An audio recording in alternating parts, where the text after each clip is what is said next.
Assalamualaikum warahmatullahi wabarakatuh.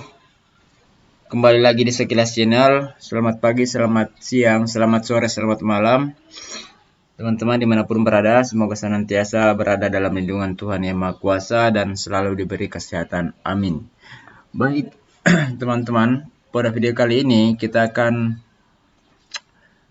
membahas tentang menyajikan data ya, menyajikan atau membuat tabel distribusi frekuensi. Ada sebuah data dari hasil penelitian kita, kita mau sajikan dalam bentuk tabel distribusi frekuensi. Saya membahas contoh soal ya. Contoh soal di sini satu contoh soal. Jadi contoh soalnya seperti ini, teman-teman ya. Sebuah penelitian tentang kinerja pegawai dilakukan terhadap 102 orang pegawai PT Sakilas yang diambil secara acak pada tahun 2020. Diperoleh data sebagai berikut. Nah, ini semua datanya dari sini sampai di sini. Jadi ada sampelnya yang digunakan ya. Sampel yang digunakan atau kita simbolkan ini dengan N itu adalah 102 orang. 102 orang manusia ya, sampelnya bukan alien. Kemudian langkah pertama yang kita lakukan adalah tentukan dulu nilai maksimumnya dan nilai minimumnya. Berapa sih nilai maksimum atau data terbesar? Maksimum itu dalam hal ini data terbesar ya. Maksimum dalam hal ini data terbesar ya. Dengan bantuan Excel kita peroleh 97. Jadi teman-teman masukkan saja perintah ini ya. Sama dengan max, lalu blok semua ini, yang ini ya, blok semua ini, lalu tekan enter, maka akan muncul apalagi namanya hasil ya. Begitu pula dengan nilai minimumnya. Dengan nilai minimum itu adalah 53. Karena kalau teman-teman mau kutu-kutu ini semua data ya, ini masih mending, masih 100 data. Kalau sudah 1000 data, mau dibuat tabel distribusi frekuensinya seperti apa? Itu kan membutuhkan waktu dan tenaga yang relatif besar, waktu yang relatif lama dan tenaga yang relatif besar. Bom waktu saja, kita gunakan saja teknologi ini yang sudah ada. Kemudian, langkah pertamanya dalam menyusun tabel itu sebenarnya adalah setelah kita tentukan ini sampel maksimum dan minimum, inilah data awal yang kita butuhkan, kita tentukan range atau rentang nilai atau rangnya ya, nilai. Kenapa nilai? Kita simbolkan dengan R. R itu adalah nilai max dikurang nilai min atau data terbesar dikurang data terkecil. Dalam hal ini 97 kurang 53 itu sama dengan 44 ya. Ini bisa menggunakan bantuan Excel. Teman-temannya masukkan saja perintahnya nilai range itu sama dengan max dikurang min. Yang kedua, kita tentukan apanya lagi kita tentukan? Tentukan banyak kelas. Kita tentukan banyak kelas. Banyak kelas ini kita simbolkan dengan BK ya.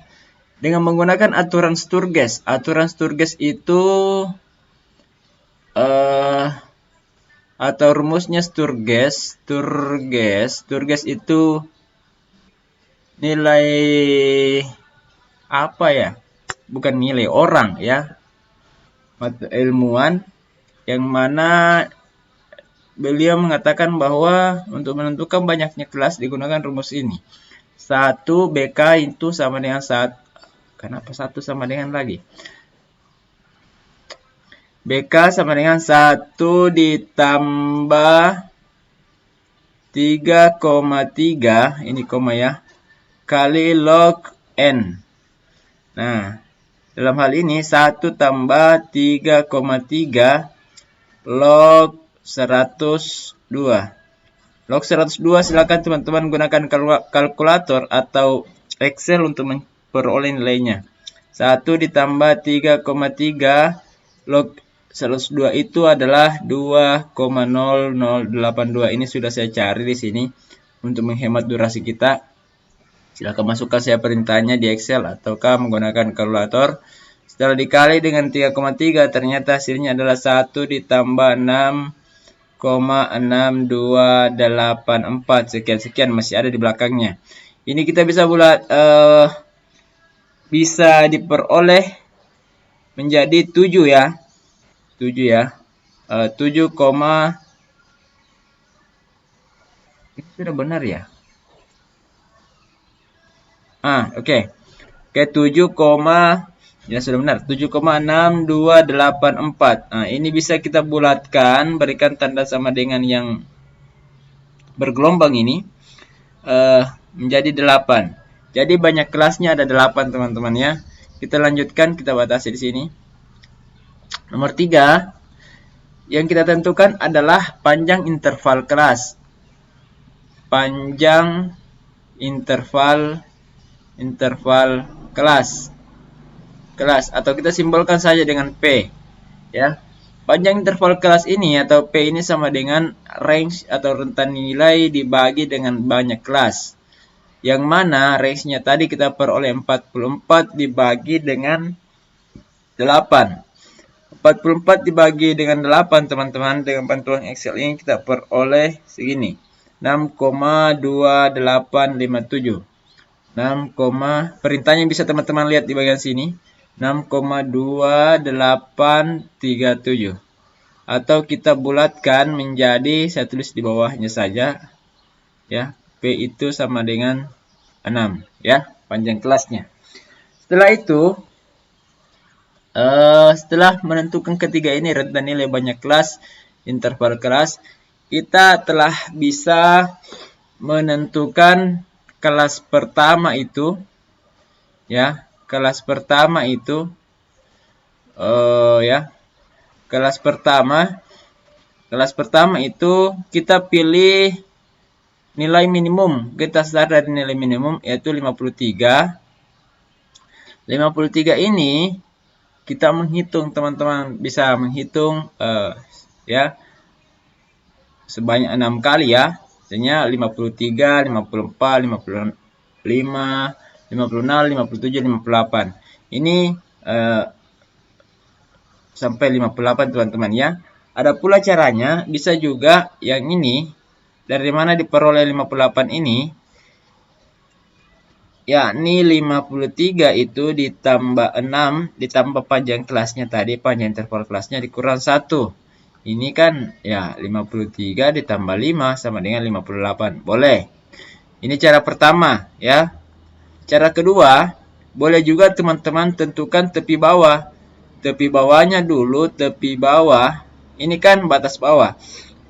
Batas bawah kan 53. Bisa juga menggunakan tepi bawah daripada 53 adalah 53 dikurang 0,5. Ini sama dengan 52,5.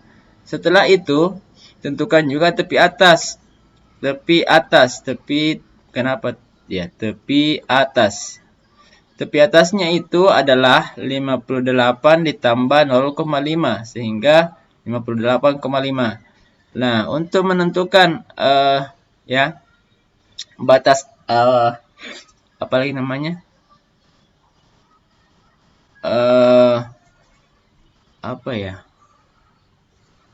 Ini kan untuk memastikan bahwa ini sudah benar kita gunakan panjang kelasnya, panjang interval kelasnya 6, ya kurangkan saja. Selisih antara 52,5 dan 58,5 itu kan pasti 6. Jadi ini sudah benar, teman-teman ya. Nah, kita lanjutkan lagi di angka 59, setelah 58, 59 dan seterusnya. Kebetulan ini angkanya semua bulat-bulat ya, jadi mudah dalam menentukan intervalnya. Selanjutnya saya akan buka Excel-nya. Kita buka di sheet 2. Setelah itu teman-teman ya, data yang ini tadi sebaiknya kita gunakan bantuan Microsoft Excel untuk membuat tabel ini. Kenapa? Selain menggunakan perhitungannya, membantu perhitungan menggunakan Excel, kita juga menggunakan bantuan Excel ini untuk membuat tabelnya. Seperti ini ya. Jadi seperti ini interval kelasnya sudah saya buat. akan jadi seperti ini. Ada banyak kelas 8 seperti yang sudah tadi kita jelaskan di sini, banyak kelas 8. Ini sudah jadi 53 sampai 58 ya. Dihitung saja 53, 54, 55 sampai 58 pasti sebanyak 6 kali. Setelah itu buatlah tabel bantu ini yang warna kuning ya, seperti ini. Ambil ini batas bawahnya semua, 53, 59, 65 sampai 95. Ambil semua batas bawahnya. Setelah itu berikan kategori. Ini kategori di sini hanya sebagai bantuan ya untuk menghitung frekuensinya. Boleh menggunakan huruf alfabetis di sini, A, B, C, D, E, F, G, H, ataukah nomor 1, 2, 3, 4, 5, 6, 7, 8. Terserah teman-teman. Nah, yang akan kita gunakan nanti. Setelah itu, setelah datanya disusun seperti ini, ya, disusun seperti ini dari, ya, seperti ini ya. Jadi ada 102 data. Setelah itu kita berikan rumus di sini untuk di kategori. Berikan rumus VLOOKUP ya, VLOOKUP ya, lalu pilih saya ulang ya ini ya. Oke, dengan rumus VLOOKUP yang mana kita mau interpretasikan. Yang ini ternyata data 53 ini berikan perintah titik koma. Ada biasa komputer atau laptop yang menggunakan titik atau koma, tergantung teman yang punya ya, yang miliki ya. Setelah itu katanya tabel array. Nah, yang dimaksud tabel array di sini yang ini. Jadi blok sampai dari sini sampai sini, blok semua ini. Nah, setelah itu berikan lagi pemisah. Pemisahnya di sini titik koma. Berikan ketikkan angka 2, lalu tutup kurung dan enter.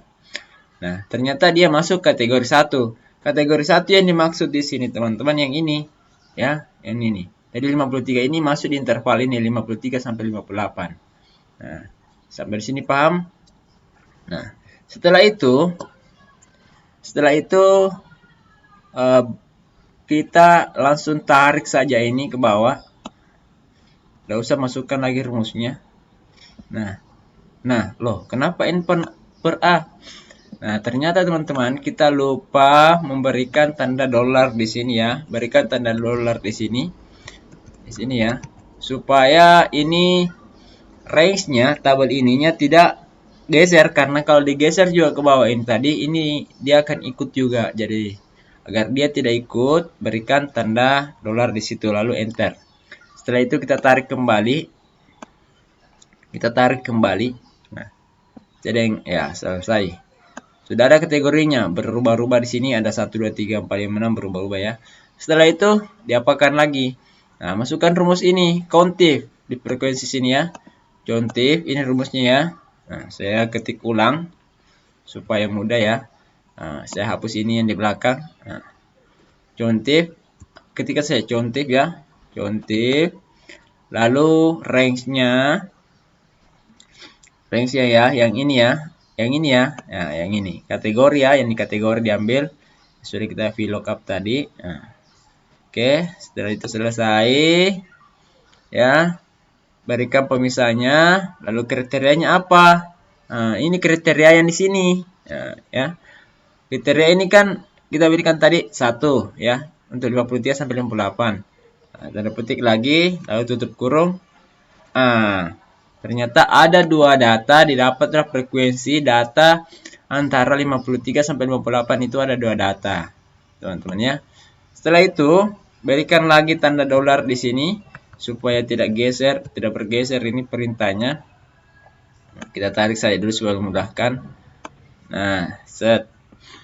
Kenapa 2 semua? Ya 2 semua karena perintahnya di sini 1. Kita ganti ini kategorinya 2. Ini kita ganti lagi kategorinya ini menjadi kategori 3. Ini kita ganti kategorinya menjadi kategori 4. Ini kita ganti kategorinya menjadi kategori 5. Ini 6, ini 7, ini 8. Nah, sudah jadi teman-teman. Jadi inilah tabel distribusi frekuensinya yang kita peroleh dari data tersebut. Ya, jangan lupa untuk menuliskan tabel jumlah di sini. sama dengan sum, ya, sum. Nah, lo, kenapa seperti ini?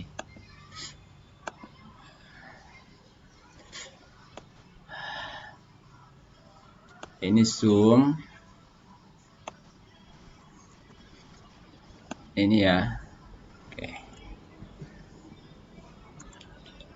102. Jadi ini harus 102 teman-temannya. Kapan bukan 102? Kapan bukan n yang kita peroleh ini 102 sama dengan di sini, maka terjadi kesalahan. Silakan dicek kembali jika seperti itu. Baik, cukup sekian dulu video kali ini tentang cara membuat tabel distribusi frekuensi. Semoga bermanfaat. Lebih dan kurangnya mohon dimaafkan. Jangan lupa untuk terus dukun channel ini dengan cara subscribe, like dan share sebanyak-banyaknya agar semakin bermanfaat. Terima kasih. Assalamualaikum warahmatullahi wabarakatuh.